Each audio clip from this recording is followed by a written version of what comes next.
So I bought the Jackie Aina palette for spite. Listen, I already let y'all know that I think that the amount of hate that Jackie Aina and this palette have been receiving is not commensurate with her gaffes in my last video where I talked about this, which a lot of people watched. Damn! Definitely was not expecting that, but alright, thanks everybody. That video was spontaneous because honestly I was just fed up. One of my favorite comments, one of y'all just wrote, TT is tired.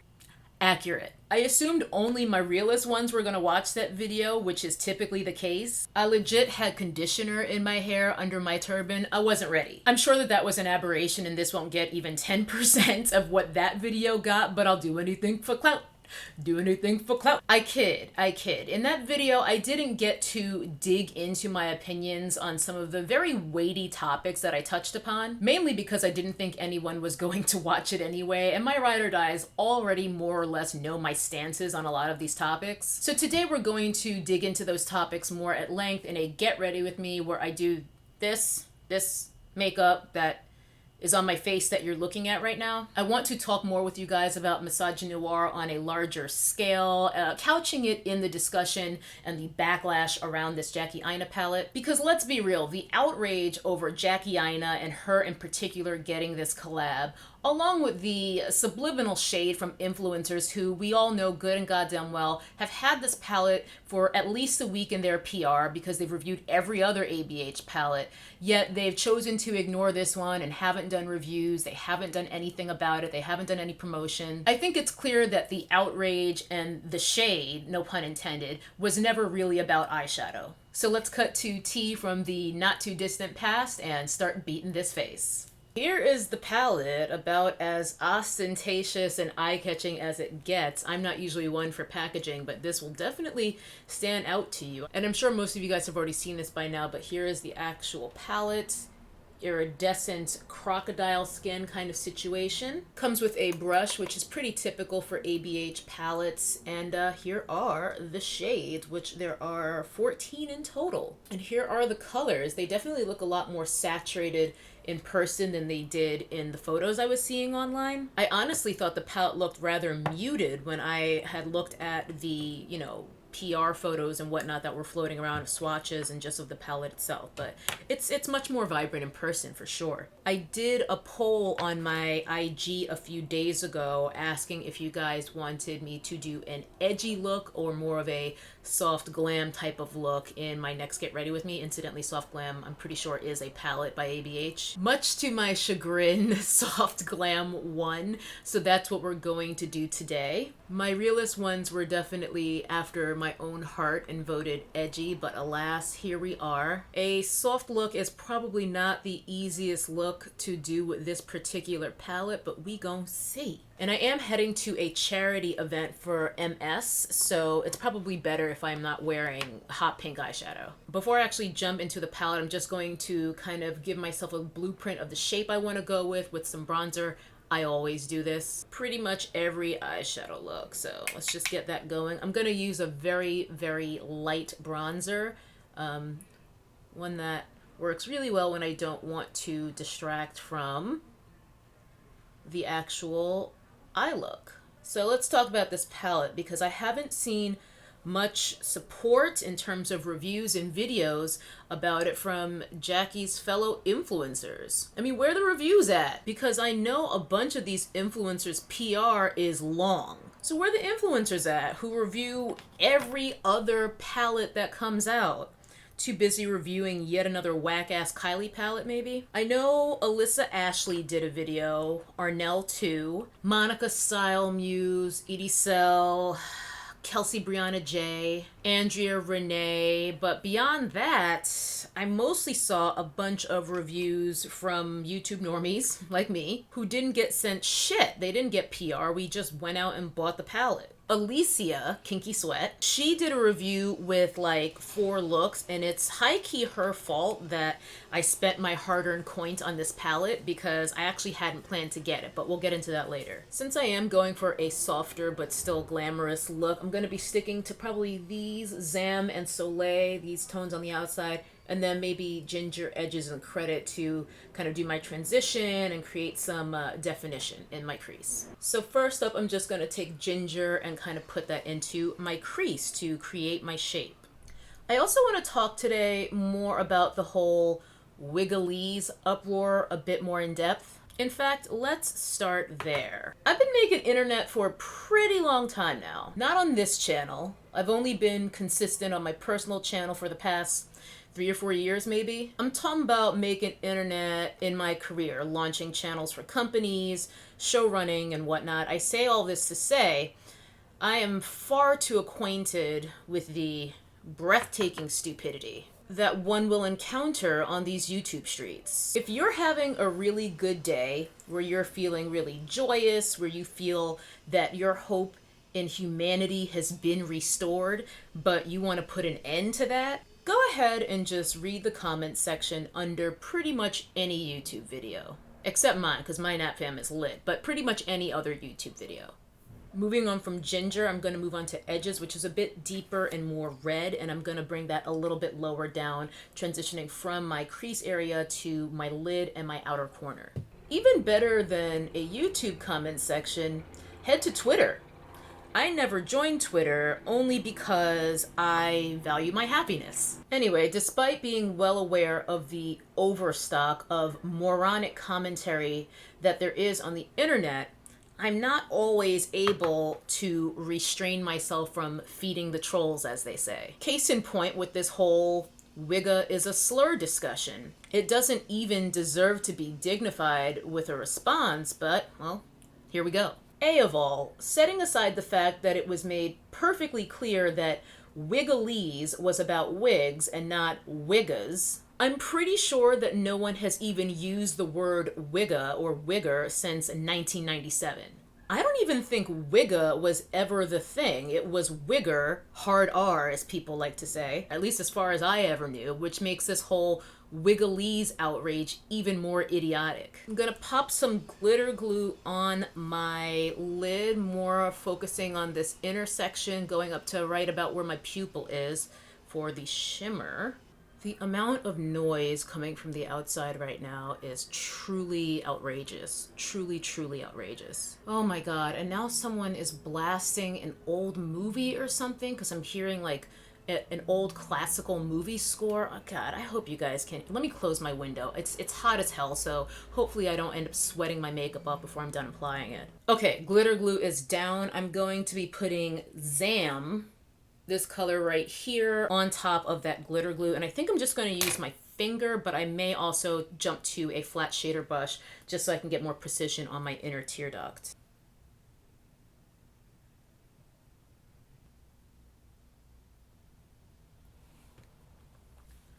I don't know if you guys can see, but I did not dip my finger back in when I moved from this eye to this eye. Just used whatever was left of my finger when I started doing this eye, and it's still completely opaque in terms of that shadow, so super pigmented. I actually like this eye a lot better because it's just a little bit more soft and blended, whereas this one, because there's so much pigment down, it's a bit gauche, but I'm gonna buff it out. We're gonna work with it. Back to wigglese. I also may wind up bleeping some or all utterances of Wigger, which I realize would appear to damage my argument that it is ridiculous to consider it a slur. But due to the aforementioned breathtaking stupidity on the internet, I have to deal with both bots and actual YouTube staff demonetizing my content left and right lately, so I'm forced to take precautions and self-censor nowadays. Now, let's unpack the origin of Wigger. In short, it's the super creative and inspired portmanteau of white and nigger.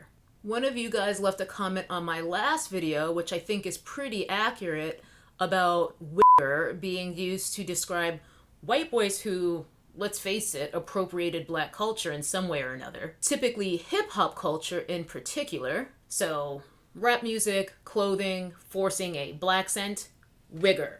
I would say Eminem was probably the Wigger poster boy, or even Kevin Federline. Remember Kevin Federline? Popo's out. Another good example would be Tom Hanks' embarrassment of a son. Chet Hanks, or whatever it is. The one who was trying to be a rapper a few years back. Maybe he still is. Who gives a shit? Who gives a fuck? So to me, I always thought of Wigger being more about calling someone a culture vulture, a fraud, a tryhard. But evidently, to some, the word is not offensive for those reasons, no. To some white people, it is a whole-ass slur. Okay, so let's think about how Wigger could possibly be considered a racial slur. I'm going to tightline real quick with this dark brown pencil by Julep. A lot of you guys know I love this.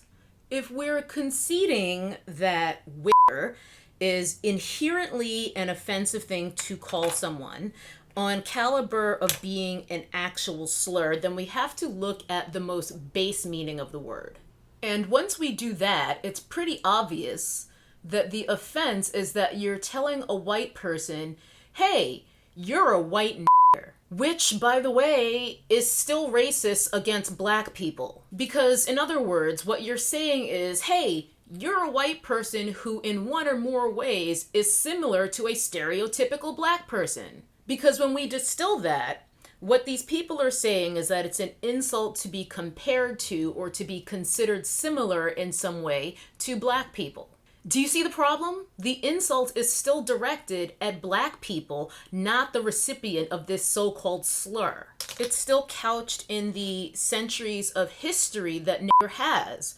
A word that's been used to dehumanize, demoralize, and just generally subjugate black people. With Wigger, when you claim that it's not just an insult but an actual slur, you're saying that the worst thing a white person can be is to be in some way like a black person. So for the Wiggalese is offensive, Wigga is a slur camp, I say this with peace and love, shut the fuck up. You're embarrassing yourselves. A little bit of fallout from Zam, but nothing too bad. And I imagine if you applied this with a wet brush, then you would really be like, Zam! Lash time. Be right back. All right, lashes are on. I went with a very light density, wispy, fluttery lash to stick with the whole glamorous but soft. Ooh, girl, I'm trying to get this glitter off my face from Zam. Moving on to the undue amount of anger and hate that has been focused on Jackie Aina and this palette. Jackie Aina is one of the most visible black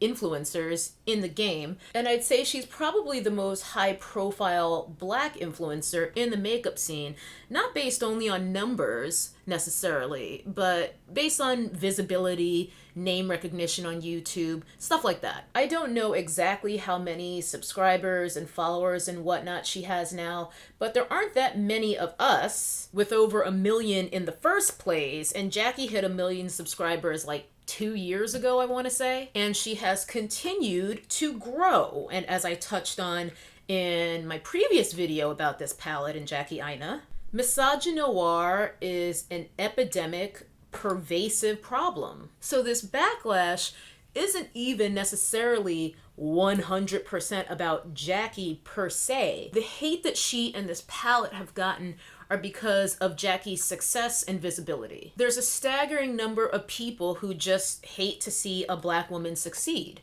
And it's not just white or otherwise non-black people. I've said it before, some of the most anti-black people are black people. I have taken issue with her on certain things over the years. Plus, as someone who has experienced having an influencer with a large following sick her audience on me simply because she didn't like some of the things that I said in a video, I do empathize with Petty Paige, and I personally, as I said before, I don't blame Paige if she never forgives Jackie. Setting all that aside, much like the hatred directed at Jackie Aina, this discussion is way bigger than Jackie Aina the influencer. What I mean is, to me anyway, Jackie's success is more important than her as an individual. So even with my peccadillos, I still want to see Jackie win because it's opening doors and creating spaces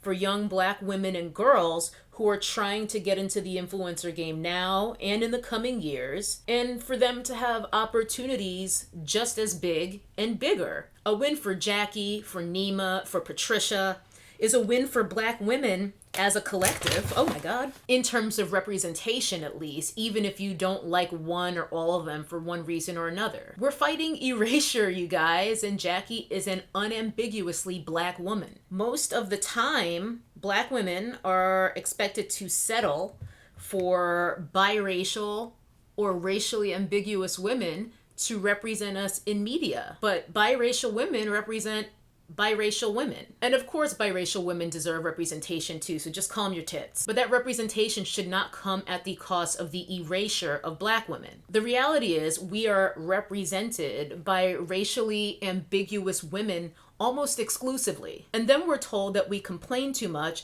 or that we're being unnecessarily divisive when we point out the fact that a biracial woman represents biracial women. I know a lot of biracial people identify as Black because that's how the cops identify you, but that's another topic for another day. Suffice to say, I think the whole one-drop mentality is nonsense. Biracial and multiracial people are just that, biracial and multiracial, and as such, they experience privileges, exposure, and access that people who are Black mixed with Black typically don't experience. And that's why I support what Jackie's success can mean for the next generations of Black women and girls, and even the current one. I mean, I need more eyeshadow like I need a hole in the head. The good news is, despite her many detractors and all of these trolls coming out of the woodwork to say, why Jackie Aina, why not someone else white, essentially. The good news is Jackie certainly doesn't need my help moving units. She has managed to build a very dedicated fan base, which means that as an irrelevant internet loudmouth nobody, the $45 that the palette costs affects me and my bank account balance and my day-to-day a hell of a lot more than $45 affects Jackie Aina. Jackie doesn't need my little $45 plus tax. But out of pure spite for the people who root for the downfall of Black women,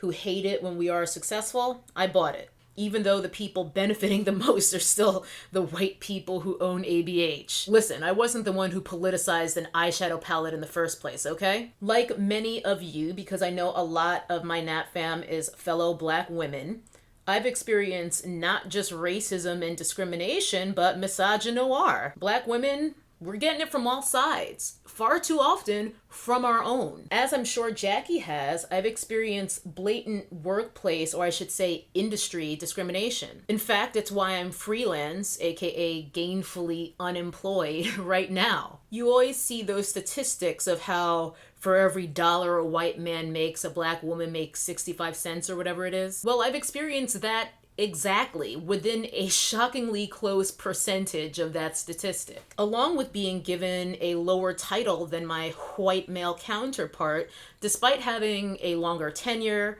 more responsibilities, and an overall higher output of content for the brand where I experienced this. Let me tell you, that kind of thing is truly soul-crushing. It not only makes you angry, it's also really painful. It's really hard to keep pressing on day to day when the world is blatantly so against you. It brings you down bad. Black women, we're constantly reminded that our contributions, our talent, our lives are not valued. People straight up don't want to pay us. The same product, the same contribution from a white woman will somehow be seen as inherently more valuable, more worth it than that when it comes from a Black woman. This is how we wound up with $100 bonnets, y'all. So seeing Jackie Aina become a millionaire, and from YouTube at that, is anathema to a lot of people. Again, including a lot of Black women,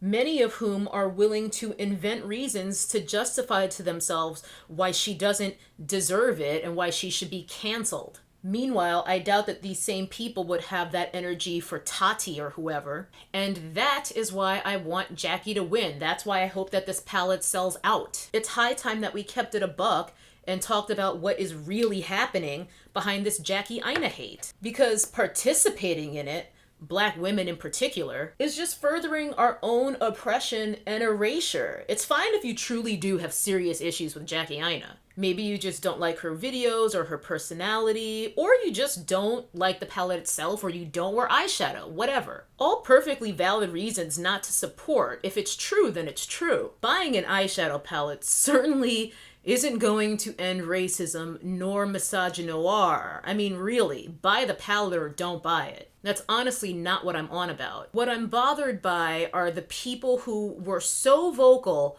about shitting on her and on this collab, because y'all better check yourselves. If you're going on Twitter rants dragging her and making videos dragging her under the guise of not liking this palette, confront why you're big mad with Jackie Aina with complete honesty. Like I said, this backlash is not about eyeshadows. The people who swear up and down that their big problem is with Jackie, the people who love to start off with, I'm not racist, but I have nothing against Black people, but I have Black friends, but I am Black, but, which again, you're not automatically racist if you dislike Jackie Aina, but if you have this huge issue with Jackie and then have no issue with Jeffree Star or Jaclyn Hill or any of these other ass clown frauds representing the YouTube makeup community, that is when you have to ask yourself if your vitriol is truly about Jackie Aina and something she said or did. Do you really just hate a successful Black woman? Or is the issue that you hate Black women, especially Black women who are successful? I'm actually going to use the brush that came with the palette to get some zam on my lower lash line. And you know what? I'm actually going to wet my brush in the hopes that it keeps it from giving me too much fallout. As I've said, Jackie has done some things that I disagree with quite vehemently. But if she pulled, and I said this last time, even a quarter of the crap that, say, Jaclyn Hill has pulled, we wouldn't be sitting here talking about her having an ABH collab today, and that's that on that. Mixing edges and ginger, I'm going to get the outer portion of my lower lash line and then kind of drag it underneath Zam to kind of smoke it out and diffuse it down. It's always people who either stand for someone or who want to see that person destroyed. Nothing in between. Well, guess what? We can disagree with a person's actions or what have you, but still support them objectively. Unless those actions are chasing women down the street and calling them nigger bitches, obviously. Even without racism from the outside, there's too many of us in the Black community who are overseers for white supremacy, enforcing it in our own communities and tearing each other down. It's bad enough that so many non-Black people think it's okay to call Jackie Aina a gorilla and stand for the man who did so. We don't need our own piling on to drag the Jackie Ainas of the world because of self-hate and internalized racism. From people who wish they were in her position and had her opportunities and achievements. And because they don't have these things, they want to take her down and take away, or at least take away from what she has. Crabs in a barrel. Even though I actually think that that dynamic is more human nature than just a Black problem, it certainly remains a big problem amongst Black people, mainly because of how we're being systematically dragged down in the first place, which then creates this notion that one Black woman succeeding means that a spot is somehow being taken away for the rest of us. I mean, come on. I too would love to travel the world on the dime of whatever brand and have all of those opportunities for myself. But wishing that I had those things doesn't mean that I should also wish for them to be taken away from someone else. We can want or aspire to what someone else has without also wishing that they lose it. We can do both things. Tearing Jackie down isn't going to give you her success. It doesn't work like that. In fact, it'll just make it harder for someone like you to have it too. Let's powder this T-zone, shall we? I need this makeup to last me. And of course, some good old finishing powder.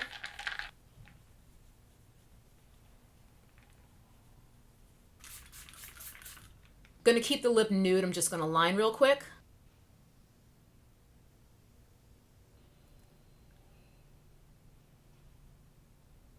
Ride or dies, You already know what it is, but yeah, this will be linked with everything else, of course, in the description box. Gonna go on top with a bit of my other bottom bitch, matte clear lip gloss. Alright, we are done here. I need to wash my hands to get the glitter and concealer and stuff off, but let's transition to the awkward slow-mo shots so you can see this final look.